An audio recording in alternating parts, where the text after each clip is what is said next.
자, 어떤 재화의 소비량에 영향을 줄 수 있는 것들을 쭉 나열한 걸 뭐라 한다고요? 수요 함수. 그 중에서 다른 건 고정되어 있다고 가정하고 가격과 소비량과의 관계만 그래프로 그린 거를요, 수요 곡선이라는 겁니다. 알겠죠? 수요 곡선. 수요 곡선 이렇게 그려집니다. 되셨죠? 비싸면 덜 사고, 싸면요, 많이 사려고 하고. 그래서, 그리고 한 사람 한 사람의 수요 곡선을 뭐라고요? 개별 수요 곡선. 이 사람들의 수요곡선을 전부 다 합쳐놓은 거를요, 시장 수요곡선. 정리할 수 있죠? 이렇게. 자, 그리고, 요런 걸 수요곡선이라는데, 요거를 좀 빼먹었네요. 이렇게. 자, 요걸 수요곡선이라 하죠? 아까 했어, 안 했어요? 자, 이걸 수요곡선이다. 이렇게 합니다. 잠깐, 약간 빼먹었네요. 자, 요때 이제 수요의 법칙이라는 게 탄생이 되네요. 수요의 법칙이라는 것은 우리 입장에서는 비싸면 안 사려고 하죠. 싸면 많이 사려고 한다. 그래서 가격과 수요량은 비례할까요? 반비례할까요? 자, 가격과 수요량은 반비례한다. 반대로 움직인 거를 뭐라고요? 수요의 법칙이라는 겁니다. 가격이 싸지면 더 많이 사려고 하죠. 싸면 더 많이 사죠. 비싸면 덜 사려고 한다. 이렇게 반대로 움직인 걸 뭐라 한다고요? 반비례한다. 이렇게 얘기합니다. 이걸요, 수요의 법칙. 되셨죠? 이해가 되겠나요? 네. 예외 없는 한은, 우리가 비싸면 안 사려고 하죠? 싸면 많이 사려고 하죠? 이런 걸 뭐라 한다고요? 수요의 법칙이라는 겁니다. 자, 이렇게 해서, 요걸 빼먹어서 이제 다시 한번 쓴 겁니다. 이거 빼먹고.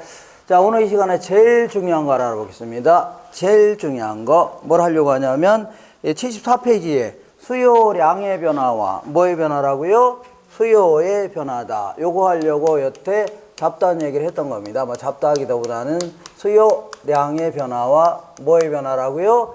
수요의 변화다. 수요의 변화. 자, 이게 무슨 얘기 하려고 하냐면, 이렇게, 이런 것들이 변하면 소비량이 변해야 안 변해요? 원래? 자, 이런 것들이 변하면 소비하고자 하는 양이 변해야 안 변해? 변할 거 아닙니까? 이거를 그래프를 가지고 분석합니다. 뭐라고요? 그래프. 그래서 경제학은 처음부터 끝까지 거의 다 한 90% 이상은 그래프를 가지고 분석합니다. 되셨죠? 그러면 이때 그래프에서 어떤 형태로 표시가 되냐 그런 얘기인데, 결론적으로 얘기한다면 가격이 변하죠. 가격이 변하면 곡선 상에서 움직입니다. 곡선 상에서 움직이는 거를요, 수요량이 변했다 해주고, 그 다음에 다른 것들은 고정되어 있다고 가정했는데, 만약에 이런 것들이 변하게 되면 가격 이외의 요인들이 변하게 되면 그때는요, 곡선 자체가 움직입니다. 곡선 자체가 움직이는 거를요, 수요가 변했다 해줘야 돼요. 이렇게 구분하라는 문제는 반드시 구분하셔야 돼요. 되셨죠? 그래서 갑 입장에서 분석해 볼게요. 경제학은요, 이렇게 항상 유두리 있게 이렇게 이해를 하셔야 돼요. 때로는 뭐 개인의 입장에서도 한번 파악해 볼 수 있고, 때로는요, 시장 전체에서도 분석해 볼 수 있는데, 요거는 우리 주변에서 볼 수 있는 아주 보통 사람 중에 하나인 갑 입장에서 한번 따져볼게요. 이 사람은 1,500만 원일 때는 몇 평 살려고 했어요? 30평. 그래서 요걸 A점 해줄게요. 그 다음에 1,200만 원일 때는 몇 평이에요? 50평. 요거를 B점 해줄게요. 그러면 A점에서 B점으로 이렇게 선을 타고 이동했죠? 여기서 여기로 간 거 아닙니까? A에서 B로 간 이유가 뭐예요? 이 여러 가지 요인 중에 A에서 B로 간 이유가 뭐예요? 가격이 하락해서 그런 거 아닙니까? 반대로 B에서 A로 갔다면 그 이유는 뭐예요? 가격이 올라서 그런 겁니다. 지금부터 이 가격이 변하면 곡선 상에서 움직이는 거구나. 당연히 얘와 얘 간의 관계만 그래프로 그린 거니까 결국은요, 여기서 왔다 갔다 할 수밖에 없죠. 그렇다 손 치더라도 구분하라는 문제가 나오면 반드시 구분하셔야 돼요. 지금부터 가격이 변해서 곡선 상에서 움직이는 거를 뭐가 변했다고요? 수요량이 변했다 해줘야 돼요. 그래서 A에서 B로 가는 거를요, 정확히 얘기한다면 수요량이 증가했다. B에서 A로 가면요, 수요량이 어떻다고요? 감소했다. 이렇게 해줘야 돼요. 구분하라는 문제에서는 반드시 구분하셔야 돼요. 나중에는 이제 섞어서 막 얘기하는데, 그거는 그렇게 그때는 뭐 틀린 게 아닙니다. 근데 구분하라는 문제에서는 반드시 구분하셔야 돼요. 되셨죠? 그러면 똑같은 그림을 한 번 더 그려볼게요. 똑같은 그림을 한 번 더 그려보자. 갑 입장에서 한번 따져볼게요. 자, 가격 얘는요 수량이고, 이 사람은요 가격이 1,500만 원일 때는 1,500만 원일 때는 몇 평짜리예요? 30평짜리를 구입하려고 했었고, 만약에 1,200만 원 정도로 하락한다면 신났네요. 그래서 몇 평이요? 50평짜리를 구입할 수가 있다. 이런 식으로 딱 구입하려고 작정하고 있었는데, 이번 달에 이 사람이 대리에서 과장으로 승진했답니다. 그랬더니 회사에서 월급을 100만 원 더 준대요. 그러면 돈을 많이 빌린다 하더라도 갚을 능력이 대화인데요? 되죠? 그래서 더 큰 평수 구입할 수도 있겠네요. 그래서 이번에 소득이 증가하는 바람에 뭐가 증가한다고요? 소득이 증가하는 바람에 1,500만 원일 때는 원래 30평짜리 구입하려다가 40평짜리 구입하겠다. 40평이면 여기 요점 지키잖아, 여기. 그 다음에 1,200만 원이라면 50평짜리 구입하려다가 몇 평이요? 60평짜리 구입하다 나올 수 있죠? 그럼 그때는 곡선 상에서 움직이는 게 아니라 곡선 자체가 오른쪽으로 움직였네요. 이런 식으로 곡선 자체가 오른쪽으로 이동한 이유가 뭐예요? 여기 변해서 한 거죠? 소득이. 지금부터 이런 것들이 변하게 되면 곡선 자체가 움직이는 거구나. 이렇게 하셔야 돼요. 되겠죠? 이번에 이 사람이 안타깝게도 이번에 승진해서 누락됐습니다. 누락돼서 이 또 엎친 데 덮친 격으로 정부에서 이번 달부터 담보대출 금리를 더블로 올리겠답니다. 올리겠대요. 그죠? 그러다 보니까 이 원래는 뭐 돈 좀 벌어서 이거 한 200만 원 정도 벌어서 한 100만 원 정도 원리금을 갚아 나가려고 했는데 더블로 올리겠다니까 150만 원씩은 줘야 될 거 아닙니까? 그러다 보니까 50만 원 갖고 생활할 수 있어 없어요? 없죠. 큰일 났네. 그래서 안 되겠다. 평수 줄여야 되겠네요. 그래서 원래는 1,500만 원일 때는 30평짜리 구입하려다가 20평대로 줄이겠다 나올 수 있는 거죠. 그 다음에 1,200만 원이라면 50평짜리 구입하려다가 40평대로 줄이겠다는 얘기죠. 그때는 곡선 자체가 왼쪽으로 이동했네요. 이렇게 아까는 오른쪽으로 이동했는데 지금은 왼쪽으로 이동했죠. 그럼 왼쪽으로 이동한 이유가 뭐예요? 여기서 이 금리가 변해서 그런 거죠. 지금부터 이런 것들이 변하게 되면 그때부터는 지금은 이런 것들은 고정되어 있다고 가정했는데 만약에 이런 것들이 변하게 되면 곡선 자체가 움직입니다. 이거 뭐가 변했다고요? 수요가 변했다 해줘야 돼요. 뭐가 변했다고요? 수요가. 그래서 지금부터 D에서 D1으로 가는 걸요 수요가 증가했다. D에서 D2로 가는 거를요 수요가 감소했다 해줘야 돼요. 알겠죠? 해마다 물어봅니다. 해마다. 자, 다시 할게요. 곡선 자체가 오른쪽으로 가는 거를요 수요가 증가했다. 왼쪽으로 가는 걸요 수요가 감소했다. 우측으로 가는 걸요 수요가 증가했다. 좌측으로 가는 걸요 수요가 감소했다. 정리할 수 있죠? 이렇게 하시면 돼요. 나는 왼손잡인데요. 그래도 무조건 오른쪽으로 하면요 증가, 왼쪽으로 하면요 감소. 요거 하자고 하는 겁니다. 자, 이런 거 다 필요 없고, 중요한 얘기를 하면 뭐 다 필요 없습니까? 이렇게 지저분한 얘기를요 간단히 정리할 줄 아셔야 됩니다. 간단히. 자, 지금부터 어떤 소비량에 영향을 미치는지 여러 가지 요인들을 그림으로 그린 걸 뭐라 한다고요? 수요 곡선이라는 겁니다. 가격, 수량인데 어떤 식으로 그려집니까? 이렇게 그려지는 겁니다. 이때 가격이 변하면 곡선 상에서 왔다 갔다 하죠? 뭐가 변했다고요? 수요량이 변했다. 근데 다른 요인은 고정되어 있다고 가정했는데 이런 것들이 변하게 되면 그때는 곡선 자체가 오른쪽 아니면 왼쪽으로 움직입니다. 오른쪽 아니면 어디로 움직여요? 왼쪽으로.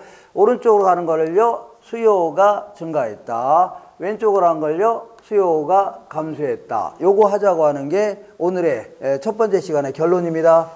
가장 중요한 겁니다. 아주 간단합니다. 자, 보세요. 소득이 증가하면 수요가 증가해요, 감소해요? 증가합니다. 그 다음에 삼성을 싸게 분양한답니다. 그럼 대림 살려고 안 살려고요? 안 살려고 하겠네요. 수요가 감소할 수 있겠네요. 삼성을 싸게 분양하니까 대림 살려고 안 살려고요? 안 살려고 하니까 수요 감소할 수 있고, 금리가 인하되면요 수요가 증가해요, 안 해요? 금리가 인하되면 은행에서 돈 빌리고 싶어, 안 빌리고 싶어요? 빌려서 아파트 더 평수 늘려 구입할 수 있네요. 그 다음에 세금이 인하되면 취득세 같은 거라든가 인하된다면 사는 사람 많아질 수 있는 거죠. 이렇게. 그 다음에 선호도가 좋아졌다. 이래도 수요는 증가할 수 있는 거고, 광고 같은 게 많아지면요 시장 전체에서는 아파트 살 사람 많아져요? 많아질 수 있고, 그 다음에 앞으로 이 지역이 대림아파트 가격이 올라갈 걸로 예상된다. 그러면 지금 사는 게 나아요? 올라간 다음에 사는 게 나아요? 그럼 당장 사니까 수요는 증가할 수 있고, 그 다음에 자, 시장에서 인구수 같은 것도 볼게요. 자, 시장 전체에서는 이 지역으로 인구가 막 늘어났다. 한 20만 명 늘어났다. 그러면 아파트 살 사람 그만큼 많아져 적어져요? 시장 전체에서는 많아질 겁니다. 인구수 이런 것들도 영향을 주는 겁니다. 알겠죠? 요 얘기 답니다. 그러니까 지금 여태까지 했던 게 이런 것들이 변하면 얘를 오른쪽으로 보낼 건지 왼쪽으로 보낼 건지 있죠? 요거 하자고 하는 겁니다. 되셨죠? 요게. 그럼 한 번만 더 정리해 볼게요. 거기 75페이지에 보시면 자, 75페이지에 딱 중간 정도에 보면 소득의 변화 있죠? 75페이지 딱 중간에 동그라미 1번에 소득의 변화 있어 없어요? 요거 조금 이따 하기로 하고 한 장 넘겨볼게요. 76페이지 위에서 네 번째 줄에 관련재와의 가격 변화 이거 있어 없어요?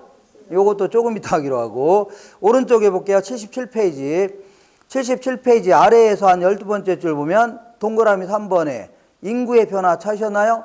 그래서 인구나 매수자의 수가 증가한다면 바로 옆에 보니까 수요는 증가하고 인구 같은 게 증가하면 수요가 증가해요 안 해요? 증가하고 그 다음에 그 4번에 볼게요. 4번의 중간 정도에 기여도라든가 선호도가 증가한다면 바로 옆에 보면 수요가 증가. 대림아파트 선호도가 좋아졌다는 얘기죠. 수요는요 증가. 그 다음에 그 밑에 미래에 대한 가격 변화 예상이라고 해서 가격 상승이 예상된다면 그 줄 맨 끝에 수요는 증가. 이 지역의 가격이 올라갈 걸로 예상된다. 그러면 수요는 어떻다고요? 증가. 그 다음에 6번에 첫 번째 줄 중간 정도에 대출금리가 하락한다면 은행에다 줄 돈이 줄어드는 거죠. 그러면 바로 밑에 줄 왼쪽에 수요는 증가. 수요는 어떻다고요? 증가. 하나 정도만 더 해볼게요. 78페이지 맨 위줄에 맨 위에 줄에 중간에 공적 규제가 완화된다면 수요는 어떻다고요? 증가. 어떤 지역에 그린벨트를 해제했다. 그러면 여기 있는 땅 살려고 안 살려고요? 어떤 지역에 그린벨트 해제했다. 그러면 이런 데 살려고 안 살려고요? 살 수 있죠. 공적 규제가 완화된다면 할 수 있다는 얘기입니다. 자, 그리고 이번에는 다시 거꾸로 와서 자, 그럼 여기까지는 다 했는데 요거와 관련돼서 조금 자세히 알아볼게요. 소득과 관련돼서 아니면요 다른 재화의 가격과 관련돼서 자 거기 어디냐면요 75페이지 다시 돌아오셔서 아래에서 12번째 줄에 소득의 변화 있어 없어요? 저 아까는 자 대림아파트 이런 것들은 소득이 증가하면 수요가 증가해요 감소해요? 이런 고급 아파트 이런 것들은 소득이 증가하면 수요가 증가해요 감소해요? 증가하는데 소득이 증가한다고 해서 오히려 대리에서 과장으로 승진하니까 달동네에 있는 저급 아파트 이런 거 살려고 안 살려고요? 저급 빌라 이런 건 안 살려고 할 수 있죠. 그러니까 소득이 증가할 때 소비량이 늘어나는 것도 있고 어떤 제한은요 오히려 감소하는 제한도 있다는 얘기입니다. 되셨죠? 요거 하려고 하는 겁니다. 자, 그러니까 다시 볼게요. 요거 관련돼서 첫 번째 이 소득과 관련돼서 조금 자세히 알아보는 겁니다. 책 같은 거 읽으면 막 무지하게 헷갈립니다. 그러니까 요것만 아시면 돼요. 아주 간단한 얘기입니다. 자, 아까 얘기한 대로 자, 이 그 고급 아파트 자, 저런 신도시에 있는 고급 아파트 이런 것들은 소득이 증가하면 수요가 증가해요 감소해요? 증가하는 거 아닙니까? 근데 달동네에는 저급 빌라 저급 아파트 이런 것들은 오히려 소득이 증가하니까 이런 거 살려고 안 살려고요? 오히려 안 살려고 할 수 있겠네요. 수요가 감소할 수 있죠. 이렇게.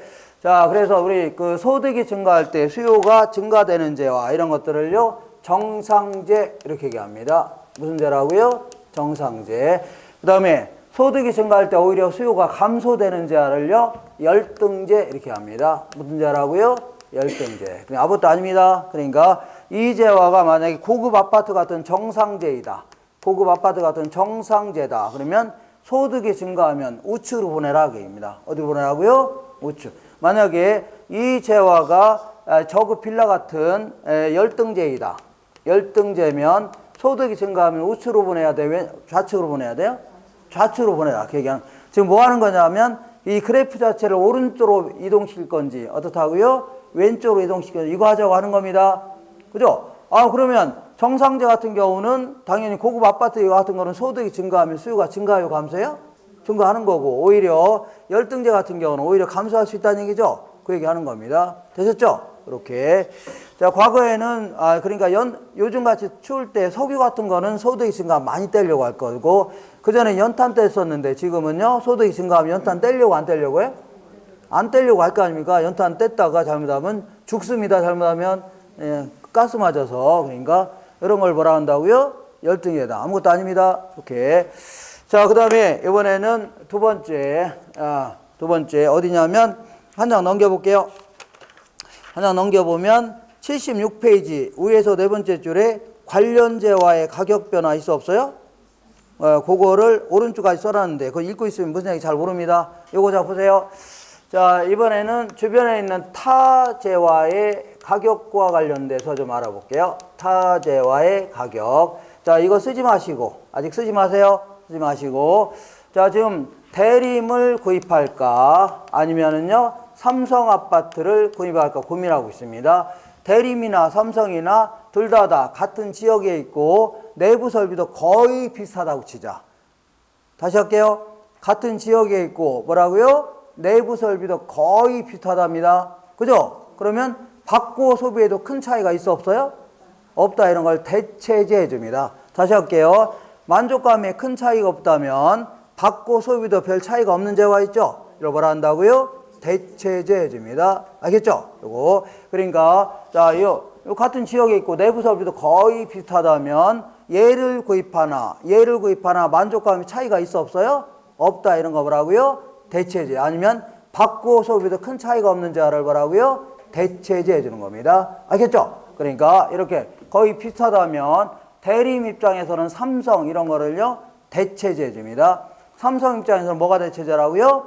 대림 이런 걸 대체제로 하는 겁니다. 그죠? 근데 대림을 구입하려고 하는데 삼성이 원래 가격이 비슷했었는데 삼성이 가격을 올리겠답니다. 가격을 어떻게 한다고요? 올리겠대요. 그러면 상대적으로 대림은 싸진 꼴이죠. 그러니까 상대적으로 비싼 삼성을 덜 사고 대림을 더 사려고 할 수 있죠. 이런 식으로 사람들은요 만족감의 차이가 없다면 얘를 살까 차이가 없다면 가능하면 싼 거 사려고 비싼 거 사려고요? 싼 거 사려고 할 겁니다. 알겠죠? 그래서 자 그러면 한 번만 더 해볼게요. 한번 이런 걸 무슨 관계가 있다고요? 두 가지 재화가 대체제 관계가 있다 해줍니다. 자, 오비 맥주를 구입할까? 하이트 맥주를 구입할까? 고민하고 있습니다. 둘 다 막가 품질이 거의 똑같다고 치자. 거의 똑같다면 어떤 걸 구입해도 만족감의 차이가 있어 없어요? 이걸 대체제 관계가 있다. 아니면 받고 소비도 큰 차이가 없는 자를 뭐라고요? 대체제 관계가 있다. 그러면 이걸 구입하나 쟤를 구입하나 차이가 없다면 싼 거 사려고요? 비싼 거 사려고요? 싼 거 사려고 할 거 아닙니까? 그러니까 가격이 원래 비슷했었는데 하이트가 가격을 올리겠답니다. 네, 올린다면 하이트는 사람들이 좀 안 사려고 하고 오비를 더 사려고 하죠. 그래서 이거를 하이트를 오비로 대체하는 꼴이 되겠네요. 이 두 가지 재화의 관계를요 대체제 이렇게 합니다. 무슨 제라고요? 대체제 이렇게 해줍니다. 자 주의할 거는 오비 입장에서는 뭐가 대체제라고요? 하이트 이런 걸 대체제 해줍니다. 하이트 입장에서 뭐가 대체제라고요? 오비 이런 걸 대체제라고 해서 그래서 문제 읽다가 어떤 재화가 있는데 대체제 가격이 올랐다. 그러면 오비 입장에서 대체제가 뭐라고요? 하이트인데 하이트가 올랐다는 얘기죠? 그럼 하이트 사려고 안 사려고요? 안 사고 오비를 더 사려고 하겠네요. 수요가 증가하는 겁니다. 만약에 문제 풀다가 어떤 재화가 있는데 대체제 가격이 하락했답니다. 그러면 오비 입장에서 대체제가 뭐예요? 하이트인데 하이트가 가격이 하락했다는 얘기죠? 그럼 하이트 더 사려고 하고 오비는 사려고 안 사려고요? 안 사려고 하겠네요. 알겠죠? 이렇게 요 얘기를 시험 보기 전까지도 이해를 못하는 분이 한 30-40% 됩니다. 알겠죠? 그러니까 지금부터 오비 입장에서 대체제가 뭐라고요? 하이트 입장에서 대체제가 뭐라고요? 오비인데 어떤 재화가 있는데 대체제 가격이 올랐다. 그러면 오비 입장에서 대체제가 뭐라고요? 하이트인데 하이트가 올랐다는 얘기죠? 그럼 하이트 사려고 안 사려고요? 안 사고 오비를 더 사려고 하겠네요. 알겠죠? 이렇게만 기억하시면 돼요. 할 수 있어요? 헷갈려요? 안 헷갈리죠? 자, 받고 소비도 차이가 없다면 싼 거 사려고 비싼 거 사려고요? 싼 거 사려고 할 겁니까? 알겠죠? 그렇게 정리하시면 돼요. 되셨죠? 이렇게. 자, 그래서 자, 이 어떤 사람이 철이라는 사람이 있는데 철이가 누구예요? 어떤 사람은 뭐 누구예요? 그러는데 납니다. 제 이름이 이제 이철입니다. 어떤 사람은 시험부 끝날 때까지도 제 이름도 모르는 사람이 있습니다. 그래서 제 이름이 뭐라고요? 철이. 그다음에 여기는 인성. 뭐가 있다고요? 인성. 무슨 인성이라고요? 조인성. 무슨 인성이라고요? 조인성.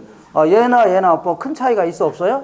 없죠. 얘보다 얘가 약간 키가 좀 작지만 얼굴은 얘가 나을 거 아닙니까? 그러니까 둘 다 얘를 사기나 쟤를 사기나 만족감의 차이가 있어 없어요? 없죠. 그렇다 치면 싸게 먹히는 놈을 사귀려고 할 겁니다. 예를 들은 겁니다. 그러니까 얘를 사귀려면 얘는 신라호텔 가서 점심때마다 100만 원짜리 뷔페 사줘야 되는데 얘를 사귀면요. 점심 때 호식이 2마리 치킨 사주면 딱 좋습니다. 그죠? 그럼 뭐가 더 돈이 적게 먹혀요? 얘가 더 적게 먹히니까 얘를 사기는 낫겠네요. 이렇게 만족감이 차이가 없다면 싼 놈을 구입하려고요? 비싼 놈 구입하려고요? 싼 놈을 구입하려고 할 겁니다. 이 두 가지의 관계를 뭐라고요? 대체제 관계가 있다입니다. 그런 얘기 좀 제발 들지 말랍니다. 헷갈린답니다. 헷갈려요. 오히려 여태까지 뭐 이해되는 듯 했는데 이것 때문에 이해가 더 안 간답니다. 그죠? 그래서 자, 그러니까 누구하고 예를 들면 돼요? 맞박이 정종철하고 예를 들면 딱 맞답니다. 이렇게. 자, 그래서 어쨌거나 대체제는요. 받고 소비도 큰 차이가 없다. 그러면 싼 거 사려고 비싼 거 사려고요? 싼 거 사려고 한다는 얘기입니다. 알겠죠? 이게 여러 번 할 건데 문제 푸는 기법입니다. 어떤 재화가 있는데 대체제 관계에 대체제의 가격이 올랐다. 그러면 오비 입장에서 대체제가 뭐라고요? 하이트가 올랐죠? 하이트 안 사고 오비를 더 사려고 한다는 얘기입니다. 되겠죠? 대체제 가격이 하락했다. 하이트가 하락했죠? 하이트 더 사고 오비 살려고 안 살려고요? 안 살려고 하죠? 그 얘기하는 겁니다. 자, 그리고 대체제 간에는 소비량이 항상 반대로 움직입니다. 왜 반대로 움직여요? 상대적으로 비싼 거 안 사고 싼 거 많이 사려고 하죠? 항상 어떻게 움직이다고요? 반대로 움직입니다. 그 다음에 이번에 보완제에 대해서 알아볼게요. 보완제라는 것은 함께 소비해야 되는 제한을요, 보완제라는 겁니다. 예컨대, 자, 이 커피에다가 사람들은 요즘처럼 아니라 커피에다가 프림을 반드시 타먹는다고 가정해 볼게요.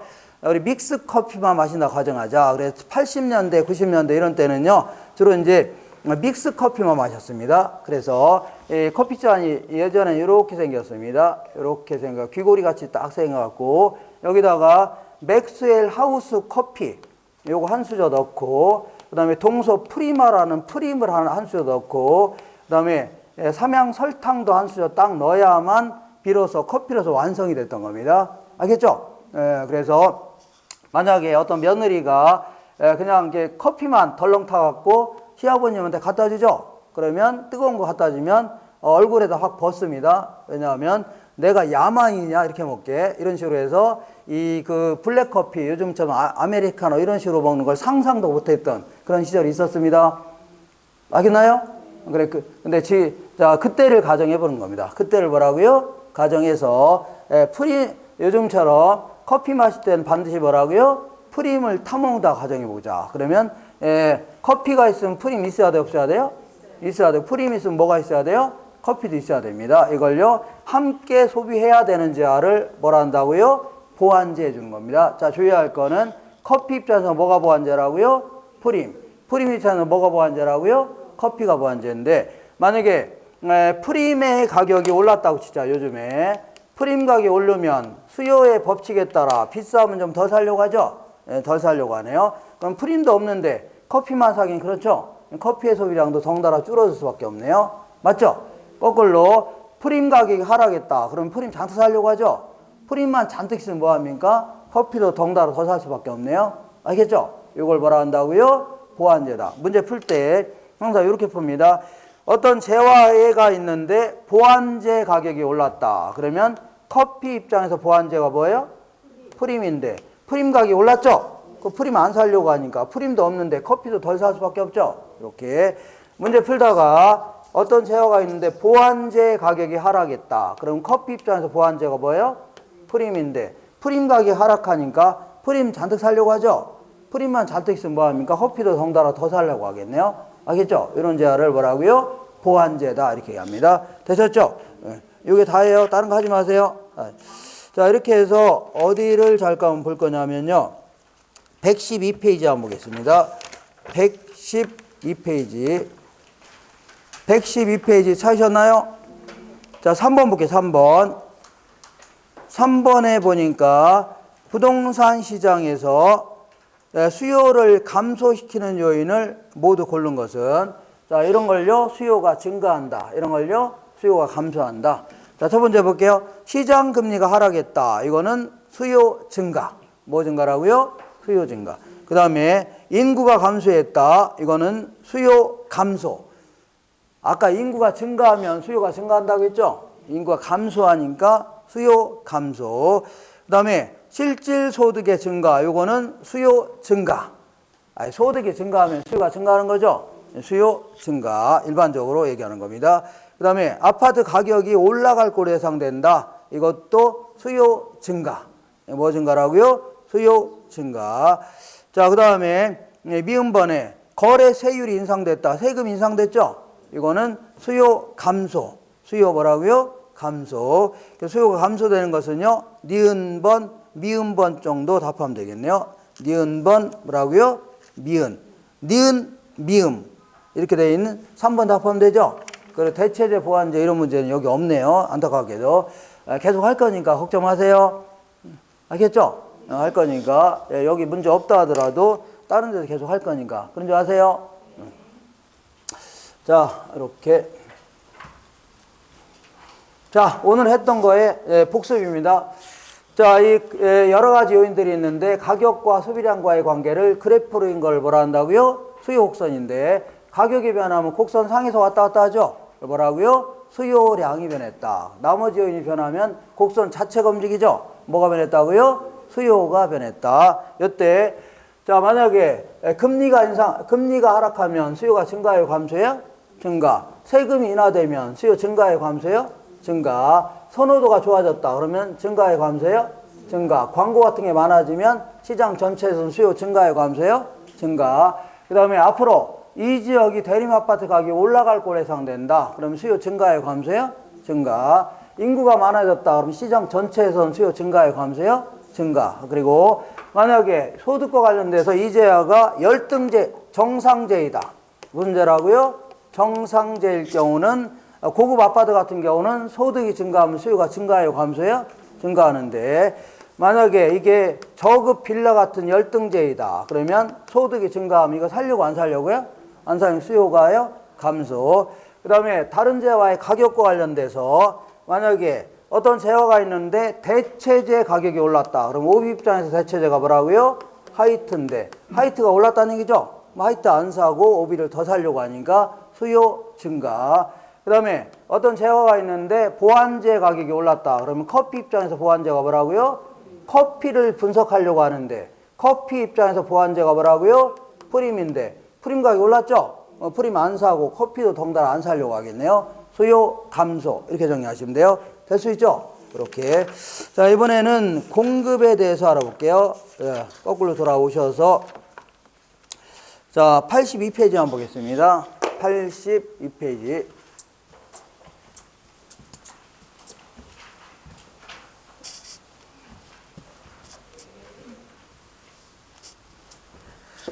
자, 두 번째 테마인 공급에 대해서 알아보겠습니다. 공급은요, 파는 쪽에서 분석하는 겁니다. 파는 쪽에서 분석하는 거를요, 공급해 줍니다.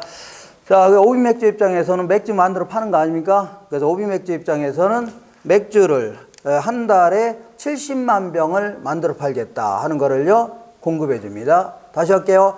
오비 맥주 입장에서 맥주를 한 달에 몇 병이에요? 70만 병을 만들어 팔겠다. 그래서 자, 굳이 적는다면 공급이라는 것은 일정 기간 동안에 어떤 오비 맥주가 있는데 한 1,500원 정도 형성돼 있길래 오비 맥주를 70만 병 정도를 판매하고자 하는 수량이다. 자, 서비스, 교육 서비스라든가 의료 서비스 이런 것들은 판매하고자 하는 욕구다. 어느 정도를 판매하고자 하는 욕구 이런 게 낫겠네요. 자, 그러면 제가 얘기하는 표현이 정확한지 알아볼게요. 오비맥주가 맥주를 70만 병 만들어 팔겠다. 이거는 정확해요? 정확성이 떨어져요? 떨어집니다. 왜냐하면 하루에 70만 병인지 1년인지 알 수 있어 없어요? 없죠. 그러니까 기간을 좀 명시할 필요가 있습니다. 이걸 뭐라고요? 유량 변수다 해줍니다. 영어로는요, 플로우 해줍니다. 그 다음에 판매하고자 하는 수량이기 때문에 이미 팔은 수량입니까? 아니죠. 아까 그 아저씨 입장에서 자신도 소비자하고 상관없이 자신도 농산물 시장에서 띄어온 가격이 있어 없어요? 예, 거기에다가 적정한 이윤을 포함해서 이 정도라면 이 정도 팔겠다. 이 정도의 가격이 이만큼 팔겠다 하면서 의도된 수량을 얘기하는 거지. 나중에 아줌마하고 아저씨가 가격과 수량이 절충돼서 최종 팔은 수량이 아닙니다. 그러니까 이거는 몇 개를 얼마에 팔려는 의사를 얘기하는 겁니다. 팔려는 의사를 얘기하는 사전적 개념이다 해줍니다. 나중에 팔은 수량이 아니라 사전적 개념. 그리고 요거는 반드시 생산력을 갖추고 있어야 됩니다. 생산력을 갖춘 공급이다. 요즘에 모지코트 가격 같은 게 좋아지니까 옷 만드는 회사에서 모지코트를 많이 만들고 싶은데 무턱대고 많이 만들 수 있나요? 자신의 자본력도 있어야 되고 생산 설비도 갖추고 있어야 돼 없어야 돼요? 공장도 있고 해야 될 거 아닙니까? 무턱대고 지금도 마음대로 늘릴 수는 없는 거죠. 그래서 생산력을 갖춘 공급, 이거를요 유효 공급이다 해줍니다. 유효 공급. 그러니까 공급이라는 것은 일정 기간 동안에 몇 개를 얼마에 팔려는 의사도 있어야 되고 팔 수 있는 능력도 갖췄을 때 그때서 이제 시장에서의 판매하고자 하는 양이 결정되는 겁니다. 되셨죠? 이렇게. 자, 이렇게 해서 공급의 정의를 간단히 알아봤습니다. 주어되죠? 주겠습니다. 자, 이번에는 거기 볼게요. 거기에 82페이지 아래쪽에 보면 공급 함수, 그 다음에 공급 법칙, 그 다음에 오른쪽에 83페이지 맨 위에 공급 복선, 여기까지 연결시켜서 한 번에 해결하겠습니다. 자, 공급 함수에 대해서 알아보겠습니다. 공급 함수가 또 뭐냐? 요거는요, 판매자 입장에서 어떤 재화의 판매량에 영향을 줄 수 있는 것들을 쭉 한번 나열해 보겠습니다. 자, 여기가 뭐가 있냐면 아까 그 신도시가 들어온 지역인데 주식회사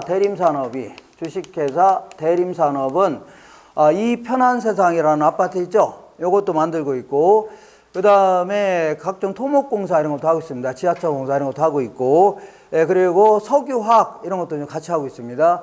그리고 태평양 한복판 이런 데서 석유 시추 시설 같은 거 있죠? 요거 건설해서 외국에다가 이걸 임대도 하고 아니면 팔기도 하고 이러한 중견 건설업체입니다. 얘네들이 여기 신도시 딱 들어선다고 하길래 여기다가 아파트를 지어서 팔려고 합니다. 대림 이 편한 세상이라는 아파트 XJ 해줄게요. 이걸 만들어 팔려고 하는데 이때 이 생산 판매량에 영향을 줄 수 있는 것들 있죠? 요거를 쭉 한번 나열해 보겠습니다. 자, 다시 이 회사가 여기다 아파트 지어서 팔려고 하는데 어느 정도를 생산 판매할 수 있냐? 생산 판매량에 영향을 주는 거 있죠? 쭉 한번 나열해 보겠습니다. Q가 아까 뭐라고요? 수량인데 여기는 판매량. 정확히 얘기하면요, 판매하고자 의도된 양 해줘야 되는데, 그러려면 말이 복잡해 안 복잡해요? 복잡하니까 줄여서 그냥 판매량, XJ의 판매량, 대림아파트의 판매량에 영향을 줄 수 있는 것들을 나열해 보겠습니다. 본인이 회사 하나 운영한다고 치고 여기다 아파트 지으려고 하는데 아파트를 어느 정도 지어서 팔 수 있냐, 이런 거를 쭉 한번 나열해 보겠습니다. 자, 먼저 P가 아까 뭐라고요? 가격인데 XJ 가격은 요 시장 가격을 얘기합니다. 요 시장 가격이 원래 1200만 원일 때는 한 20동 정도 지어 팔으려고 했는데 만약 여기 서울대가 안 들어올래다 들어오기로 했답니다. 그러면 아줌마들 여기 있는 아파트 서로 살려고 안 살려고요? 살려고 하니까 가격이 올라가 안 올라가요? 그러면 만약에 1200만 원에서 만약에 1500만 원 쪽으로 좋아진다면 기업의 목표는 어디에 있어요? 이윤에 극대화 있는 겁니다. 기업은 이윤이 안 나죠? 그럼 존속 가치가 없어서 바로 망할 수밖에 없어요. 이윤이 안 나면 종업원들 월급도 제대로 못 주면 다 나가려고 할 거 아닙니까? 그리고 은행 이자도 못 갚으면 은행에서 이 돈을 다 빼가려고 합니다. 그리고 이익이 안 나면 이 회사에다 돈을 투자하려고 안 하려고요? 하긴커녕 돈을 다 빼가려고 할 겁니다. 그러다 보니까 곧바로 망할 수밖에 없습니다. 근데 이 지역이 1200만 원에서 1500만 원 좀 좋아졌다. 그러면 한 평당 얼마씩 남아요? 300만 원씩 남으니까 당연히 다른 데 안 짓고 여기다 지으려고 할 겁니다. 그죠? 그러니까 해당 재화의 가격 매우 크게 영향을 주는 겁니다. 그 다음에 기술 수준 같은 거 볼게요. 기술 수준. 자, 원래 여기다 이제 아파트 20동 정도 지어서 팔으려고 했는데, 이번 달에 갑자기 대림연구소장이 와서 한다는 얘기가 똑같은 건축 자재를 가지고 20동을 짓는다 하더라도 인건비를 반을 절감할 수 있는 기술을 개발했답니다. 그러면 인건비가 반이 남아 안 남아요? 남으니까 옆에다가 땅 구입해서 몇 동 더 지을 수도 있죠. 영향을 줘 안 줘요? 줄 수 있다는 얘기입니다. 그 다음에 생산 요소의 가격. 생산 요소의 가격. 자, 아파트 지으려면 뭐가 필요하냐면 건축 자재도 있어야 되고, 그 다음에 노동력도 있어야 돼, 없어야 돼요? 있어야 되고, 땅도 있어야 돼, 없어야 돼요? 토지도 있어야 됩니다. 이런 거를요, 생산물을 생산하기 위해서 투입되는 요소다. 말이 길어 짧아요? 그러니까 이런 것들을 생산 요소라는 겁니다. 근데 이 회사는 고급 아파트이기 때문에 생산 자재의 반을 외국에서 수입한다고 치자. 건축 자재의 반을, 세멘트, 청글 뭐 이런 거 있잖아요. 타일 이런 것들을 자재라는데 자재의 반을 외국에서 수입하는데 이번 달부터 갑자기 외국에서 전쟁 같은 게 나는 바람에 더블로 자재 가격이 올랐답니다. 그러면 자재 구입하는데 돈을 다 쓰다 보니까 생산에 차질이 생겨 안 생겨? 생기죠. 이것도 영향을 줄 수 있겠네요. 맞죠? 토지 가격이라든가 노동자 임금 같은 거 다 영향을 줘 안 줘요? 줄 수 있다. 그 다음에 또 이제 금리 같은 것도 영향을 줄 수 있습니다. 우리 그 건설사들도 지돈 가지고 아파트 짓는 게 아니라 다 돈을 빌려서 이제 거의 대부분 아파트 짓는데 금리가 자꾸 올라가게 되면 은행한테 줄 돈이 많아져요, 적어져요? 많아지니까 아무래도 생산을 줄이든가 이렇게 해야 되겠네요. 그 다음에 세금 같은 거 볼게요. 이것도 마찬가지로.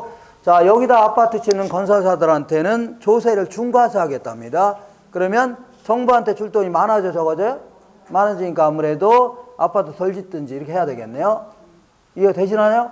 네, 그 다음에 거꾸로 이제 보조금을 주겠답니다. 여기다 아파트 짓는 건설사들한테는 정부에서 돈을 공짜로 주겠답니다. 그러면 여기다 아파트 더 지을 수도 있어, 없어요? 있죠. 그러니까 그런 얘기입니다. 자, 기후 같은 것도 영향을 줄 수 있습니다. 기후.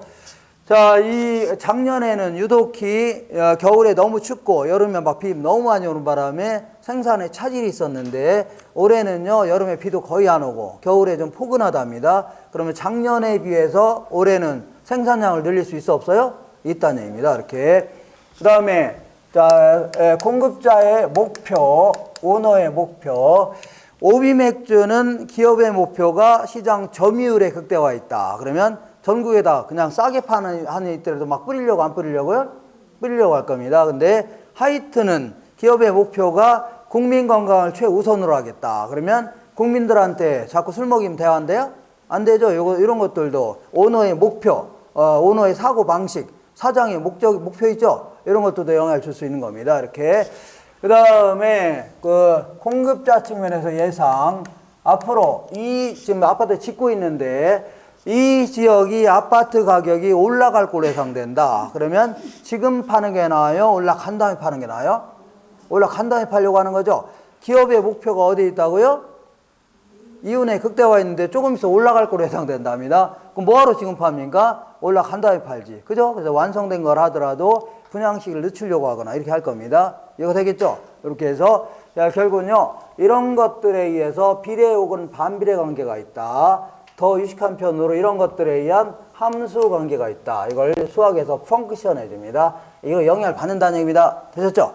자, 이번에는 공급 곡선이라는 거를 도출해보자.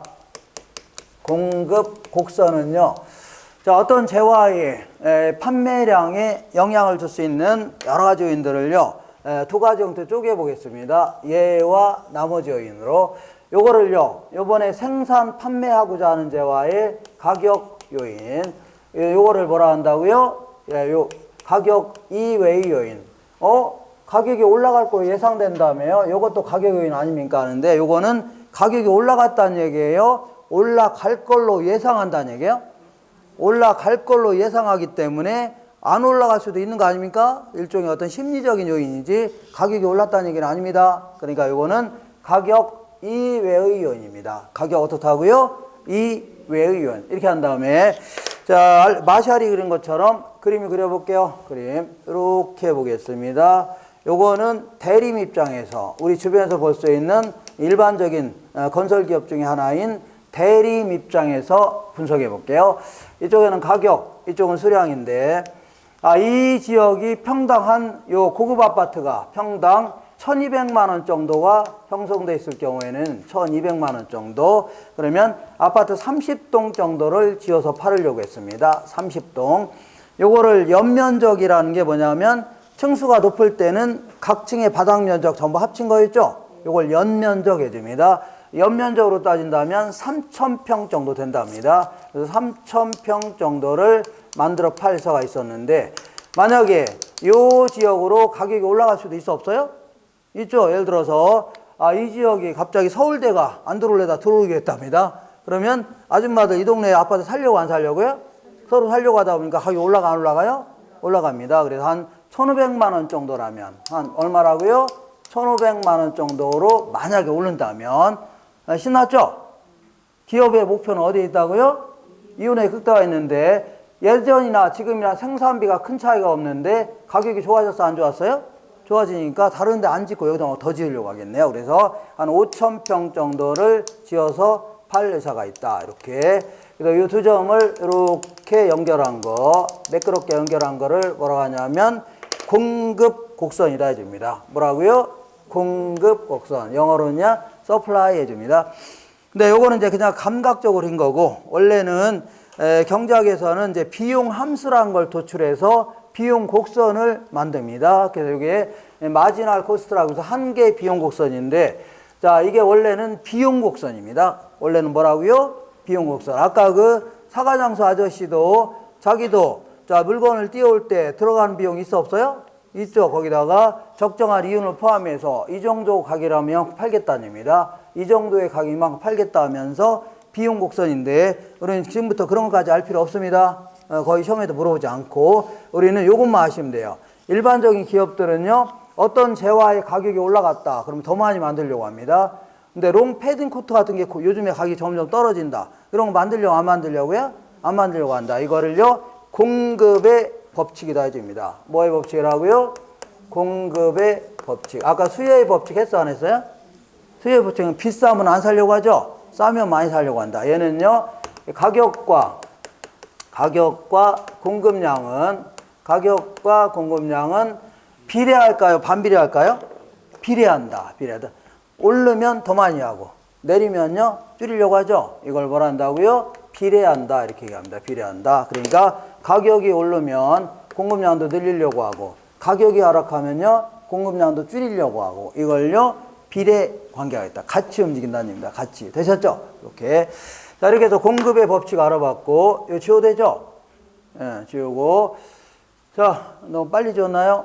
나중에 다 제가 요약집 같은 거 드릴 거니까 행여나. 예, 그리고 이따가 또 한 번 또 정리할 겁니다. 이런 거 가지고 또 정리할 거니까 우리 공부는요 반복해서 공부하는 게 가장 좋습니다. 잊을만 하면 또 하고 잊을만 하면 또 하고 이렇게. 알겠죠? 이렇게.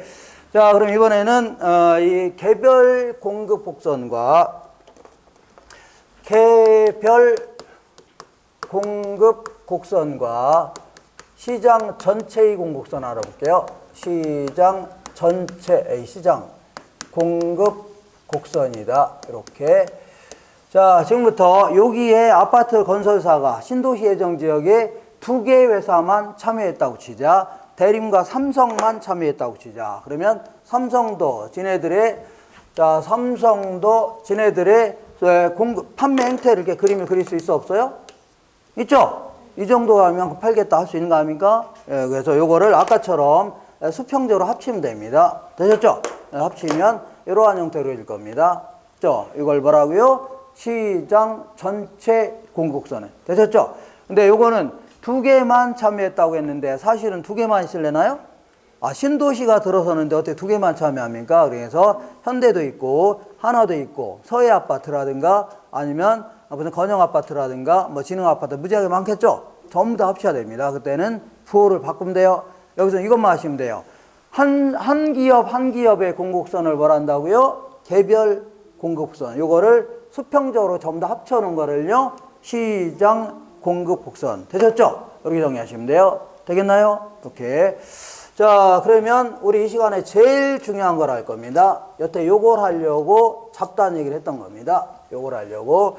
자, 지금까지 한 거는 부수적인 얘기고, 어디냐면요, 83페이지에 딱 중간 정도의 공급량의 변화와 뭐의 변화라고요? 공급의 변화. 요거 하려고 여태 잡다한 얘기를 했던 겁니다.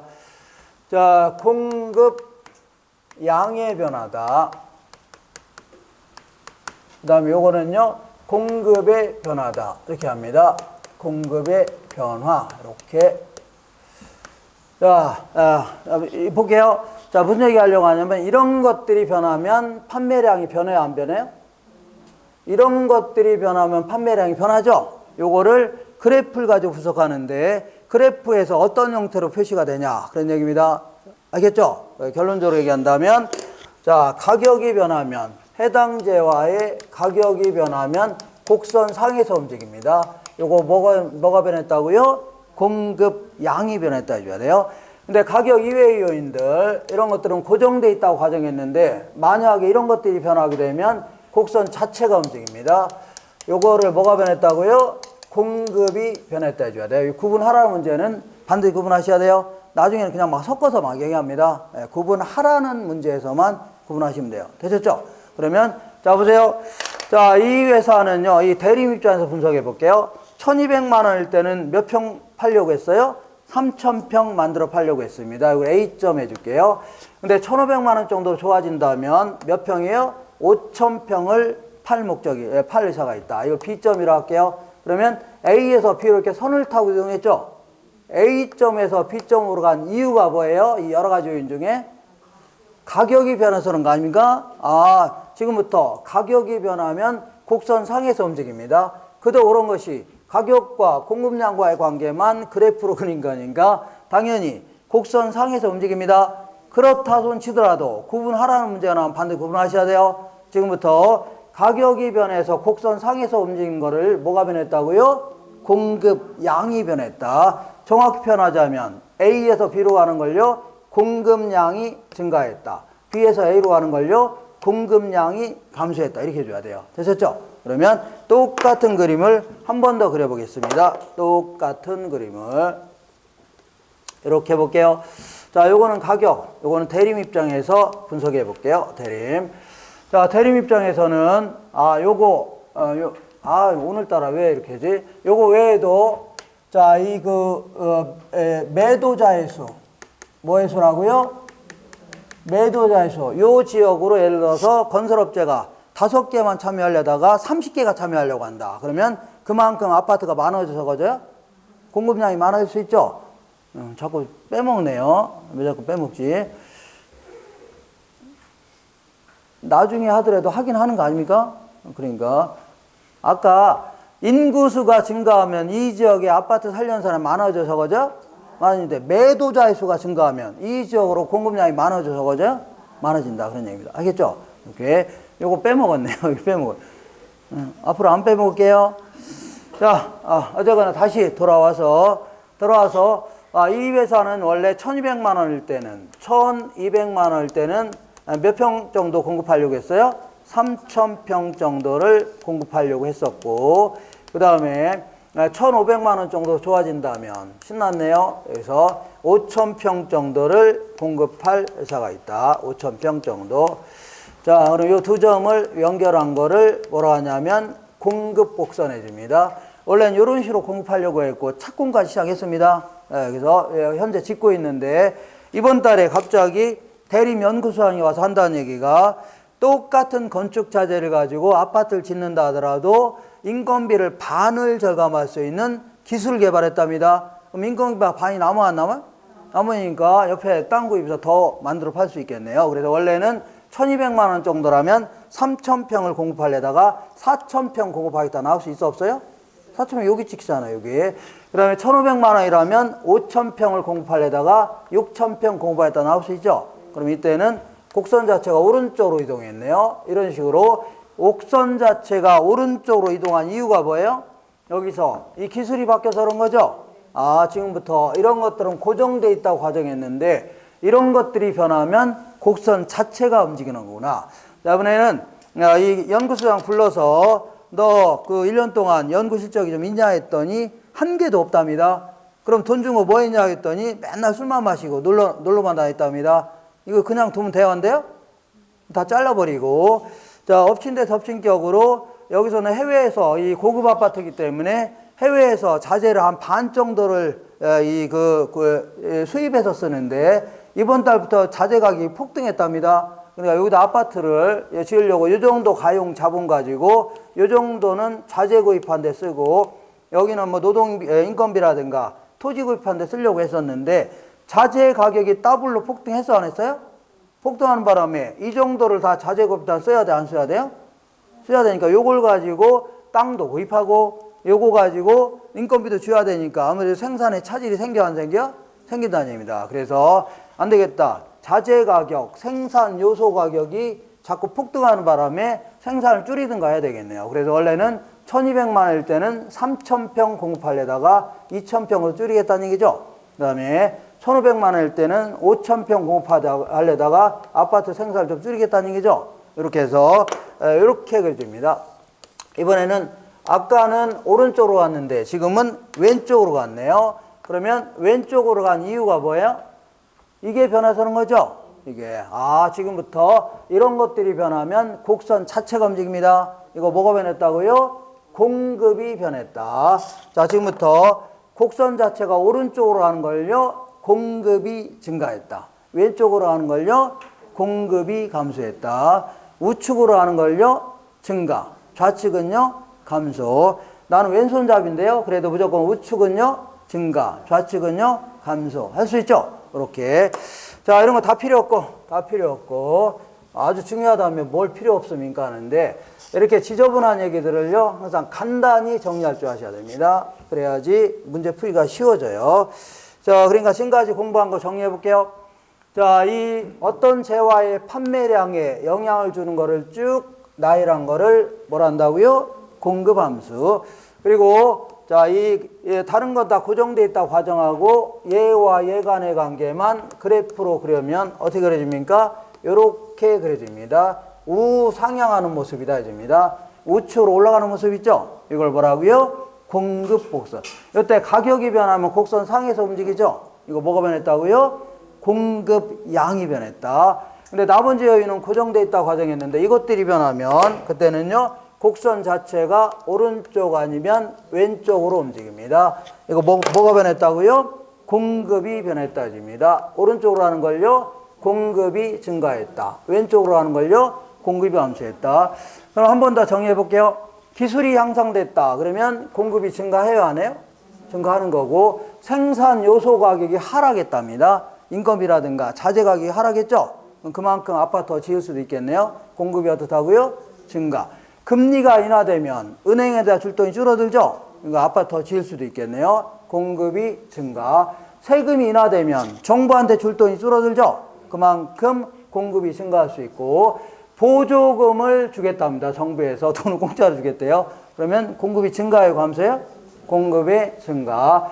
기후가 요즘에 따뜻하고 비도 별로 안 오면 작년에 비해서 공급은 증가할 수 있는 겁니다. 그 다음에 기업의 목표가 시장 점유율에 극대화했다. 그러면 공급이 증가할 수 있는 겁니다. 이렇게. 그 다음에 앞으로 현재 짓고 있는데 앞으로 이 지역의 가격이 올라갈 걸로 예상된답니다. 그럼 지금 파는 게 나아요? 올라간 다음에 파는 게 나아요? 올라간 다음에 팔려고 하니까 지금은 안 팔려고 할 겁니다. 지금은요, 공급을 감소시키려고 할 겁니다. 이렇게. 그 다음에 이 지역으로 매도자의 수, 건설업체의 수가 10개가 참여하려고 했는데 나중에 보니까 30개가 참여하려고 하죠. 그럼 그만큼 시장 전체에서는 공급이 증가해요, 감소해요? 증가한다는 얘기입니다. 알겠죠? 이렇게 정리하시면 돼요. 되셨죠? 자, 요거와 관련된 문제는 약간 좀 어렵던데, 자, 어디를 볼 거냐면 저 뒤쪽으로 좀 가겠습니다. 자, 113페이지 보겠습니다. 자, 113페이지 5번 볼게요. 5번. 5번 찾으셨나요? 자, 신규 주택 시장에서 공급을 감소시키는 요인을 모두 그런 것은, 자, 요거는 조심해야 됩니다. 이게 재작년에 나왔던 문제인데, 자, 지금 현재 아파트를 짓고 있다면 가격이 올라갈 걸로 예상된다. 그러면, 지금 현재 짓고 있죠? 짓고 있는데 착공 후에 아닙니까? 올라갈 걸로 예상된다면 지금 파는 게 나아요? 올라간 다음에 파는 게 나아요? 올라간 다음에 파니까 지금 안 팔려고 할 겁니다. 공급을 감소시키려고 하는데, 이 시장은 아직 아직은 안 지은 시장입니다. 새롭게 아파트 지으려고 하는데, 만약에 새롭게 아파트 지으려는 시장에서는 가격이 올라가는 시장이 좋아요? 떨어진 시장이 좋아요? 올라가는 시장에다가 아파트 짓는 게 훨씬 나을 겁니다. 알겠죠? 그러니까 이걸 신규 주택 시장이라는 겁니다. 그래서 5번에 요 약간 문제가 있었던 문제인데, 그래도 그냥 넘어갔던 겁니다. 지금 현재 이렇게 짓고 있는 게 아니라 지을지 말지 결정하는 시장입니다. 이렇게 해줘야 돼요. 그렇지 않으면 문제 못 풉니다. 그러면 신규 주택 시장에서 공급을 감소시킨 요인, 기억번에 주택 가격이 하락할 걸로 예상된답니다. 그럼 여기다 지으려고 안 지으려고요? 공급이 감소되는 겁니다. 뭐가 하라고요? 공급 감소. 이렇게 해줘야 돼요. 그렇지 않으면 못 풀어요.